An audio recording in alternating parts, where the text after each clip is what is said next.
Govinda Gopala. Hello my dear friends, आप लोगों का बहुत बहुत स्वागत है बालाजी इंडियन कोडर्स में। और जैसा कि हम पिछली क्लास से स्टार्ट किया है C++ हमने किया है, और हमने बोला था कि हम आगे इसको जो है तो प्रोसीजर ओरिएंटेड और ऑब्जेक्ट ओरिएंटेड के बारे में पढ़ेंगे। तो गाइस हम जो है तो आज क्या पढ़ेंगे, थोड़ा सा और डीप में पढ़ेंगे और सॉफ्टवेयर डिजाइन के बारे में। तब हम उसको डिजाइन पढ़ेंगे, इसके बाद हम समझेंगे कि प्रोसीजर क्या है और ऑब्जेक्ट क्या है ओरिएंटेड। ठीक है ना। तो सिस्टम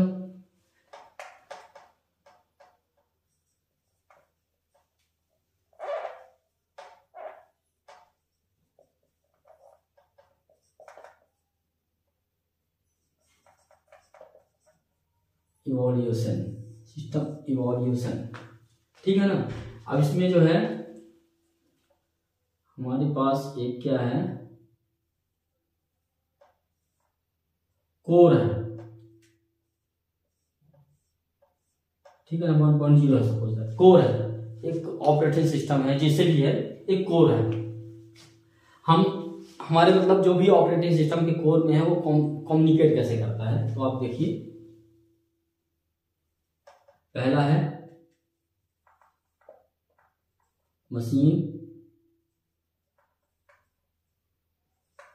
लैंग्वेज। तो आप ये देखिए मशीन लैंग्वेज जो है कांटेक्ट करता है कोर से, मशीन से कांटेक्ट करता है कोर के साथ, ऑपरेटिंग सिस्टम के साथ, जो उसमें कंपाइलर है वो कांटेक्ट करता है। फिर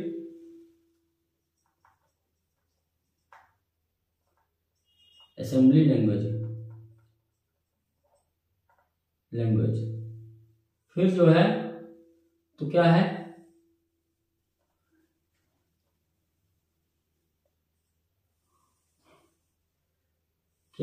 मशीन असेंबली लैंग्वेज। तो हमने आपको बताया था ना, मशीन लैंग्वेज 0-1 पे काम करता है, 0 और 1 पे।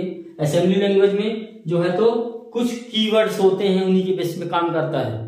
कुछ कीवर्ड्स होते हैं, कुछ मशीन के, जैसे स्टार्ट का बना दिया मशीन का लैंग्वेज, पीछे से मतलब असेंबलर लगा करके हम उसको रीड करते हैं, असेंबलर लगा करके। मैंने आपको असेंबली लैंग्वेज के बारे में भी बताया है। फिर है आपका क्या, प्रोसीजर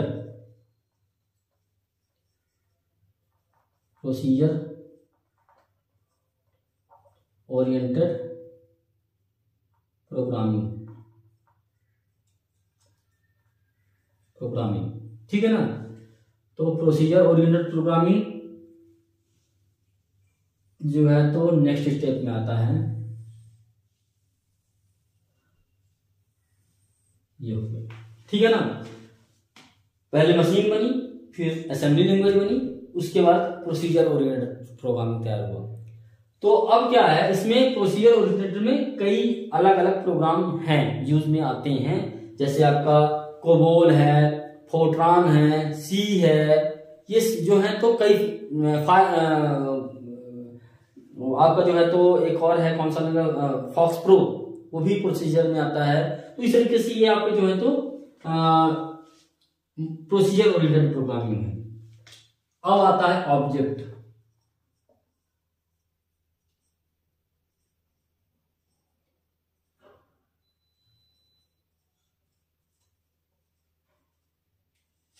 ऑब्जेक्ट ओरिएंटेड प्रोग्रामिंग।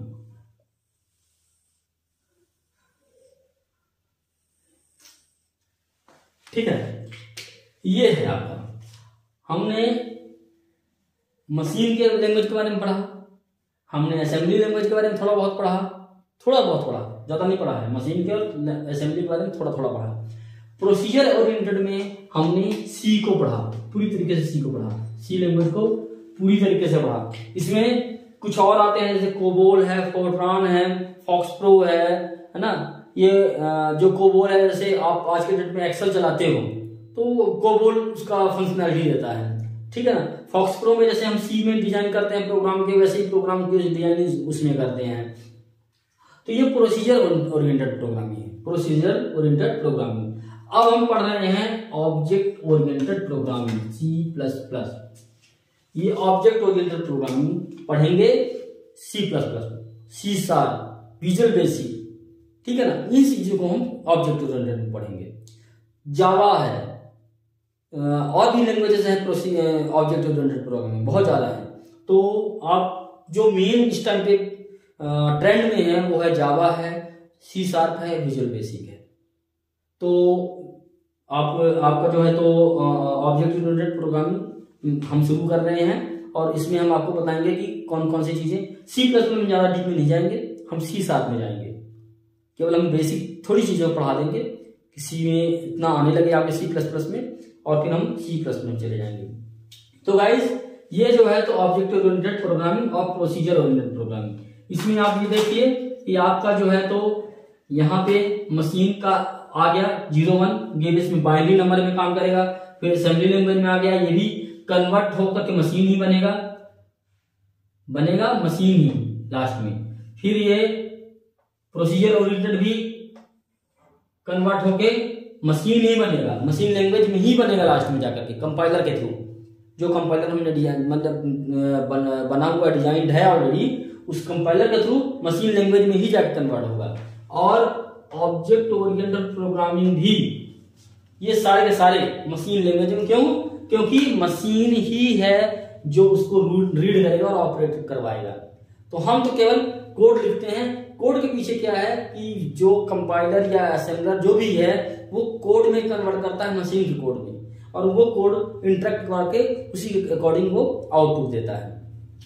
तो गाइस अब हम थोड़ी देखेंगे प्रोसीजर ओरिएंटेड प्रोग्रामिंग क्या चीज है।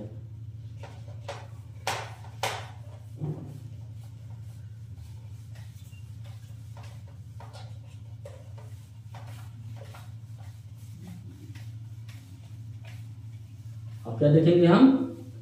प्रोसीजर ओरिएंटेड प्रोग्रामिंग, ठीक है। तो इसमें है आपका क्या,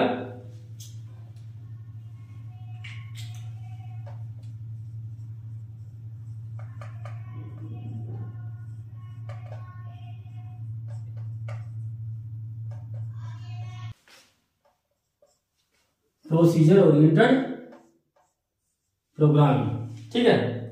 अब आप देखिए इसमें प्रोसीजर ओरिएंटेड प्रोग्रामिंग क्या है। मैंने जैसे आपको बताया कि आपका ये इसमें कोबोल, फोर्ट्रान है, ये इसमें क्या है, इसको क्या कहते हैं हम? Conventional algorithm. इसका फायदा क्या है, इसके जो बेनिफिट हैं तो क्या है कि कन्वेंशनल एल्गोरिथम जो लिखते हैं हम स्टेप बाय स्टेप लिखते हैं, ठीक है ना। तो स्टेप बाय स्टेप तो वैसे ही होता है, लेकिन हम सीक्वेंस में लिखते हैं, और प्रोग्राम भी सीक्वेंस में ही करते हैं। जैसे कि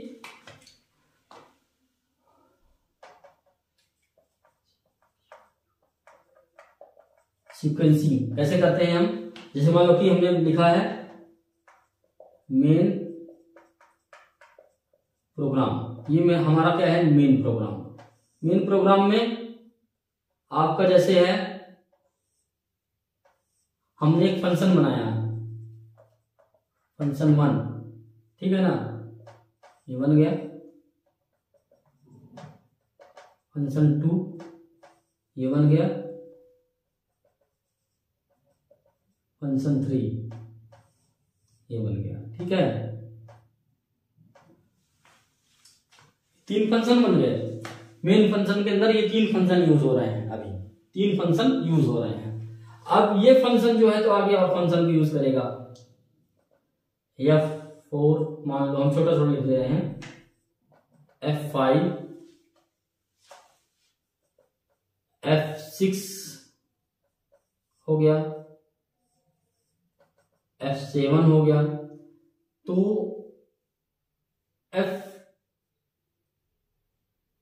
F2 भी 5 को यूज कर रहा है, F1 भी 5 को यूज कर रहा है, F6 को यूज कर रहा है, F7 को यूज कर रहा है। तो आप ये देखिए, अब जैसे F3 जो है तो F7 को यूज कर रहा है,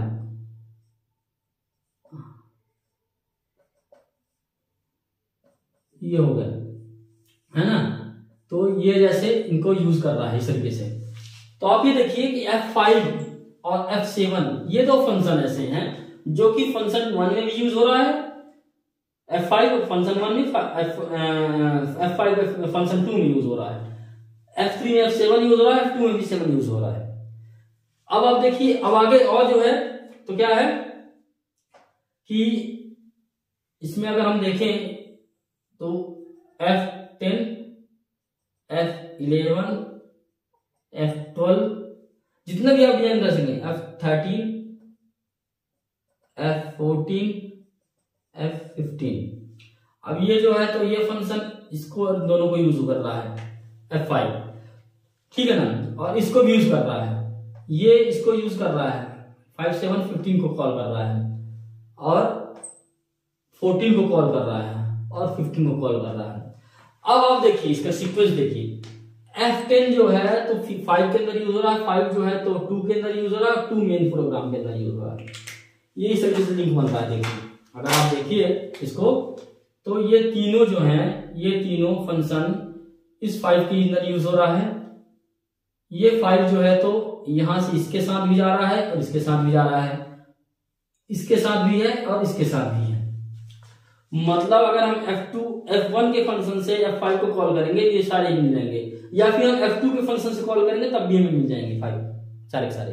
तो सीक्वेंशियल है, इसको क्या कहते हैं हम, सीक्वेंशियल प्रोग्रामिंग कहते हैं, ठीक है ना। तो ये है प्रोसीजर ओरिएंटेड, क्या है, प्रोसीजर ओरिएंटेड प्रोग्राम है। जैसे हम सीम बनाते हैं ना, सीम बनाते हैं, मेन फंक्शन बनाते हैं। मैंने आपको फंक्शन के टाइम में पढ़ाया था कि हम अलग से फंक्शन तैयार कर सकते हैं या हेडर फाइल तैयार कर सकते हैं, उसमें फंक्शंस कई डाल सकते हैं।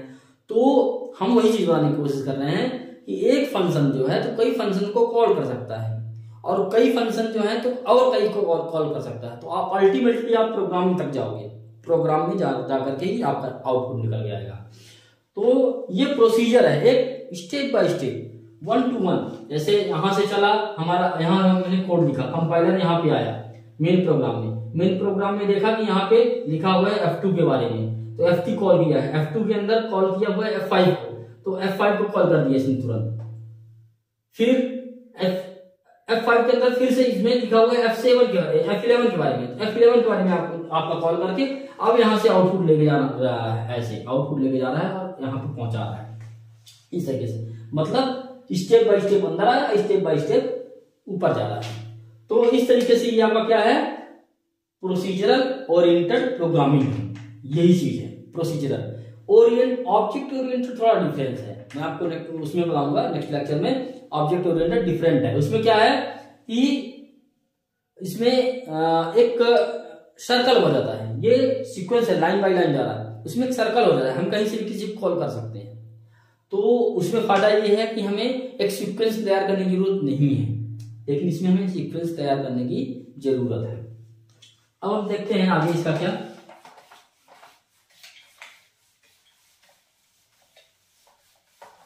इसके इस लैंग्वेज के जो एग्जाम्पल हैं इस प्रोग्रामिंग लैंग्वेज के, वो हैं कौन कौन से, आपका हो गया सी, हो गया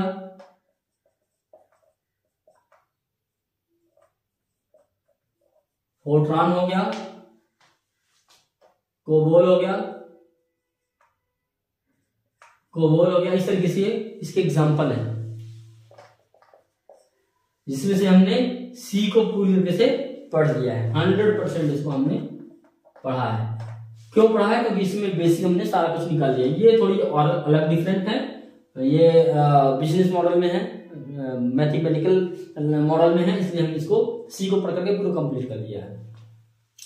अब इसके जो कैरेक्टरिस्टिक्स हैं,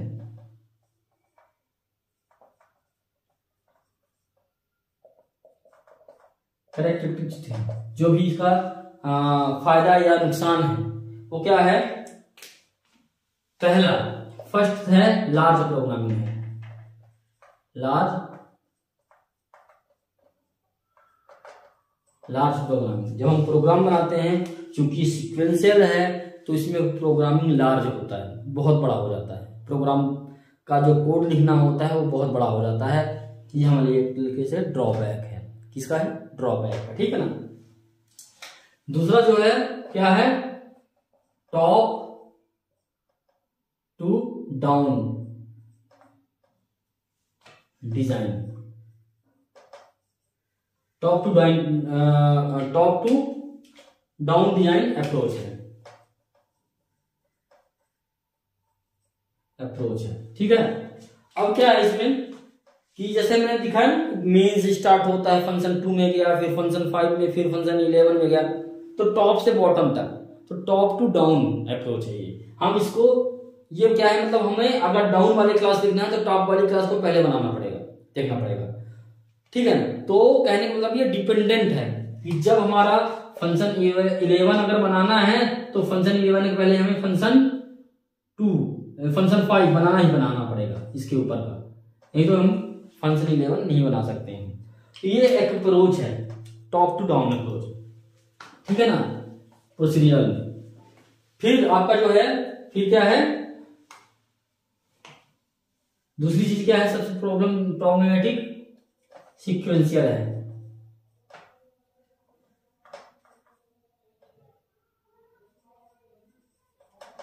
सीक्वेंशियल प्रोग्रामिंग है, प्रोग्राम, ठीक है ना। ये क्या है, सीक्वेंस में है, हमें जो है तो स्टेप बाय स्टेप ही कर सकते हैं। हमारे साथ एक बैरियर है, इसलिए हमें इसको डेवलप करने में काफी ज्यादा टाइम लगता है, काफी ज्यादा हम टाइम इसका स्पेंड करना पड़ता है इसमें, तब जाकर कहीं ये डेवलप हो पाता है। तो हमने अभी तक जैसे सी लैंग्वेज में देखा है कि आप देखिए कि छोटे छोटे प्रोग्राम बना बना करके हमने देखा है, तभी उसमें टाइम लगता था। C++ में थोड़ा सा क्लियर ये है कि हम ऑब्जेक्ट बना करके यूज कर सकते हैं इसमें। C++ जो है तो इसको भी फॉलो करता है, C++ और ओप्स को भी, ऑब्जेक्ट ओरिएंटेड प्रोग्रामिंग को भी करता है, दोनों को। मतलब अगर हम C++ का प्रोग्राम बनाएं और ऑब्जेक्ट नहीं बनाते हैं तब भी काम कर सकता है, हाइब्रिड है, विदाउट क्लासेस विद क्लासेस, दोनों में काम करेगा ये।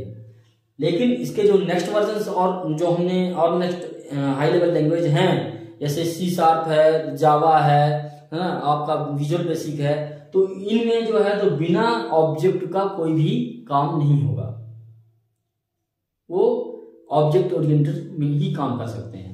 तो अभी हम जो प्रोसीजर ओरिएंटेड प्रोग्रामिंग पढ़ रहे थे, बताएं, हमने आपको बताया कि क्या चीज है प्रोसीजर ओरिएंटेड, तो आप क्लियर हो गए कि ये चीज इस तरीके से बनता है।